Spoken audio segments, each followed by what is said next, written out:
तीन चोर एक साथ कोर्ट में आए नजर।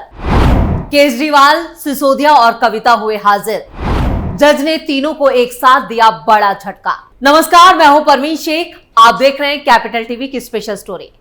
दिल्ली के शराब घोटाले ने आम आदमी पार्टी को खत्म होने की कगार पर पहुंचा दिया है, लेकिन इस मामले में 26 जुलाई का दिन काफी खास रहा, जब शराब घोटाले के 3 मुख्य आरोपी एक साथ कोर्ट में नजर आए। सीएम केजरीवाल, सिसोदिया और के कविता तीनों एक साथ कोर्ट में हाजिर हुए। ये तस्वीर देखकर हर कोई हैरान हो गया। ये तीनों राजनीति के जाने माने और पहचाने चेहरे हैं। इनकी मौजूदगी कोर्ट में एक साथ हो तो क्या नजारा होगा, यह आप अंदाजा लगा सकते हैं।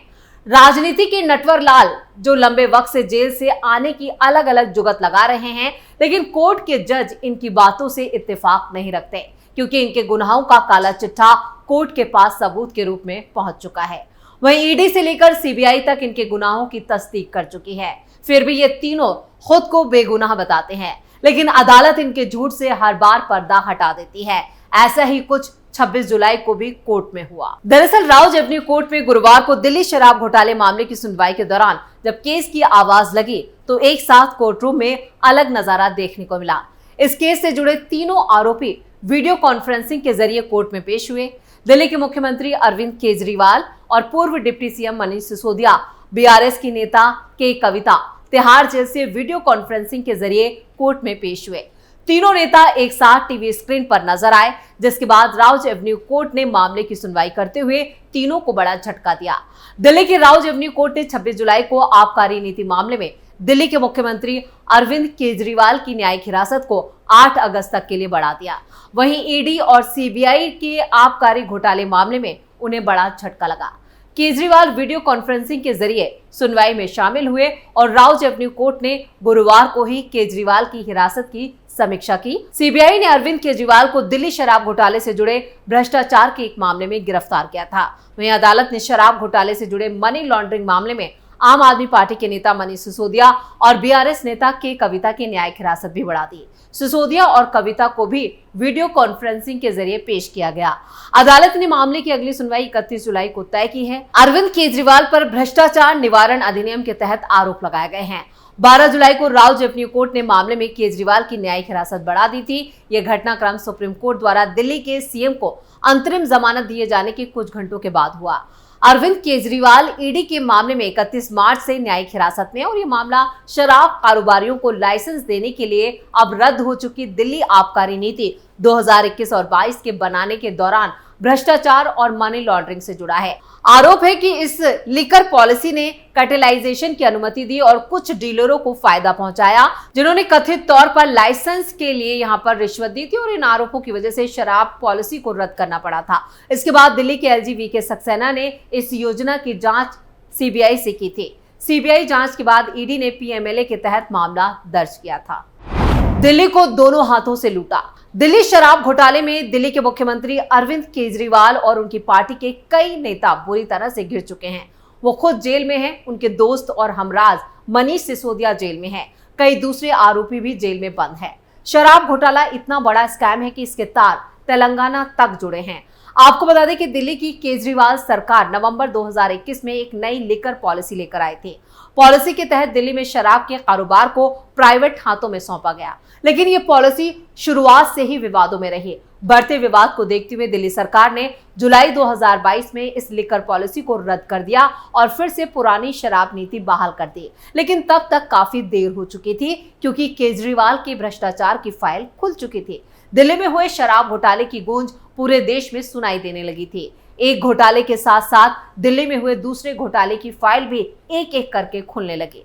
हर तरफ ये शोर सुनाई देने लगा कि दिल्ली की केजरीवाल सरकार चोर है। कैसे हुआ खुलासा और कितने करोड़ का गबन? 8 जुलाई 2022 के दिल्ली के तत्कालीन मुख्य सचिव नरेश कुमार ने दिल्ली के उपराज्यपाल, आर्थिक अपराध शाखा, मुख्यमंत्री अरविंद केजरीवाल और उप मुख्यमंत्री मनीष सिसोदिया को एक रिपोर्ट भेजी। इस रिपोर्ट में कहा गया कि आबकारी विभाग के प्रमुख होने के नाते मनीष सिसोदिया ने एलजी की मंजूरी के बिना ये शराब नीति लागू की और इसके जरिए फर्जी तरीके से राजस्व कमाया गया। शराब बेचने वाली कंपनियों को लाइसेंस फीस में 144 करोड़ 36 लाख रुपए की छूट दी गई और इस तरह सरकारी खजाने को करोड़ों का नुकसान पहुंचा। यानी सरकारी खजाने को करोड़ों का चूना लगाया गया। दिल्ली की केजरीवाल सरकार पर ये गंभीर आरोप। कौन कौन है आरोपी? LG सक्सेना ने ये रिपोर्ट सीबीआई को भेज दी और जांच की सिफारिश की, जिसके बाद सिसोदिया को गिरफ्तार कर लिया गया। उन पर आरोप है कि उन्होंने विदेशी शराब की कीमतों में बदलाव किया और हर बियर की बोतल पर 50 रुपए का आयात शुल्क हटाकर लाइसेंस धारकों को गलत तरीके से फायदा पहुंचाया। सीबीआई ने कहा था कि मनीष सिसोदिया सहित 15 लोगों के खिलाफ मुकदमा दर्ज किया गया है, जिसमें दिल्ली के तत्कालीन एक्साइज कमिश्नर और 2 बड़े अधिकारी, 2 कंपनियां और 9 कारोबारियों के नाम शामिल हैं। सीबीआई ने 26 फरवरी 2023 को ही मनीष सिसोदिया को गिरफ्तार कर लिया था। इसके बाद जांच एजेंसी ने एक बयान जारी करके कहा था कि दिल्ली की शराब नीति को लागू करने में बड़ी गड़बड़ियां की गई हैं। जांच के दौरान सिसोदिया को गिरफ्तार किया गया था। दिल्ली शराब घोटाले में कब हुई ईडी की एंट्री? दिल्ली के मुख्य सचिव की रिपोर्ट में शराब घोटाले में पैसे की हेराफेरी के आरोप लगाए गए और इसकी जांच ईडी को दे दी गई और उसी के बाद ईडी की इस मामले में एंट्री हो गई। केस दर्ज करने के बाद सीबीआई और ईडी ने छापेमारी शुरू कर दी। ईडी और सीबीआई की चार्जशीट में आरोप लगाए गए कि नई लिकर पॉलिसी की वजह से दिल्ली सरकार को 2873 करोड़ रुपए का नुकसान हुआ। दिल्ली को ठगा किया करोड़ों का गबन। केजरीवाल के साड़ू भाई सीबीआई के रडार पर। ठेकेदारी वाली खुल गई फाइल। दिल्ली के मुख्यमंत्री अरविंद केजरीवाल के बाद अब उनके रिश्तेदारों के खिलाफ भी जांच का दायरा बढ़ता जा रहा है, जिसमें पहला नाम अरविंद केजरीवाल के दिवंगत साड़ू सुरेंद्र कुमार बंसल का है, जिनके खिलाफ लगे भ्रष्टाचार के आरोपों की जांच अब केंद्रीय जांच ब्यूरो यानी सीबीआई को सौंप दी गई है। विजिलेंस जांच के बाद उपराज्यपाल वीके सक्सेना ने लोक निर्माण विभाग के 4 इंजीनियरों के खिलाफ भ्रष्टाचार के मामले की जांच सीबीआई को सौंपने की मंजूरी दी है। अधिकारियों ने बताया कि ये पूरा मामला मुख्यमंत्री अरविंद केजरीवाल के एक करीबी रिश्तेदार से जुड़ा है, जिसने कथित तौर पर एक नाले को बनाने के लिए फर्जी और जाली चालान के आधार पर पेमेंट हासिल करके कथित तौर पर सरकारी खजाने को नुकसान पहुंचाया, लेकिन काम कभी भी पूरा नहीं किया। जबकि आम आदमी पार्टी ने इस मामले को मीडिया में सनसनीखेज सुर्खियों के लिए गलत तरीके से सीएम अरविंद केजरीवाल से जोड़कर उनकी प्रतिष्ठा खराब करने की एक और निराधार कोशिश करार दिया।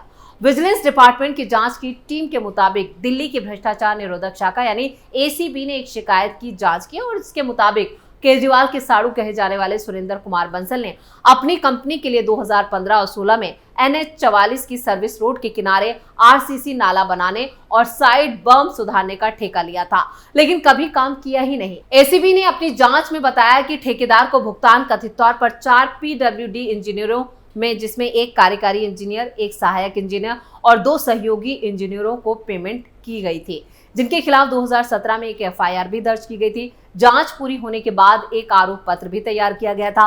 मामले को गंभीर बताया गया है और विजिलेंस टीम ने नवंबर 2023 में केंद्रीय लोक निर्माण विभाग यानी CPWD से अभियोजन की मंजूरी मांगी। एसीबी ने कहा कि बंसल बोली में हेरफेर करने में कामयाब रहे। जब ठेके की यहाँ पर बोली लग रही थी उस वक्त ये गड़बड़ी की गई और 2 करोड़ 65 लाख रुपए में ठेका हासिल किया गया, जो अनुमानित लागत 4 करोड़ 91 लाख रुपए से 46% कम था। ये दावा किया गया है ठेकेदार ने हरियाणा के सोनीपत स्थित एक कंपनी से कच्चा माल खरीदने के लिए भी फर्जी और जाली बिल जमा किए थे।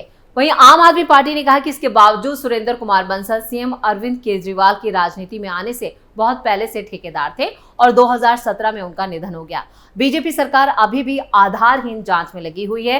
वैसे जब भी कोई घोटाला या भ्रष्टाचार का मामला केजरीवाल से जुड़ता है या आम आदमी पार्टी से जुड़ता है, तब आम आदमी पार्टी की तरफ से बता दिया जाता है कि ये सब बीजेपी करा रही है। हद तो तब हो जाती है जब कोर्ट में पेश होने वाले सबूतों को भी आम आदमी पार्टी फर्जी बताकर उसे निगलेक्ट कर देती है, यानी पूरी तरह से आधारहीन करार देती है। लेकिन आम आदमी पार्टी के नेता ये नहीं बता पाते कि अगर भ्रष्टाचार के सबूत गलत है तो कोर्ट उनके नेताओं को जमानत क्यों नहीं देती, उन्हें रिहा क्यों नहीं करती। ये वो सवाल हैं जिनके जवाब आज तक आम आदमी पार्टी के पास नहीं है। यानी एक के बाद एक कई घोटाले दिल्ली में हुए हैं और इन घोटालों की जद में सिर्फ एक ही नाम सामने आता है और वो है अरविंद केजरीवाल। तो स्पेशल स्टोरी में इतना ही। वीडियो कैसा लगा कमेंट करके अपनी राय जरूर दें। वीडियो को लाइक करें, शेयर करें और कैपिटल टीवी को सब्सक्राइब जरूर करें। नमस्कार।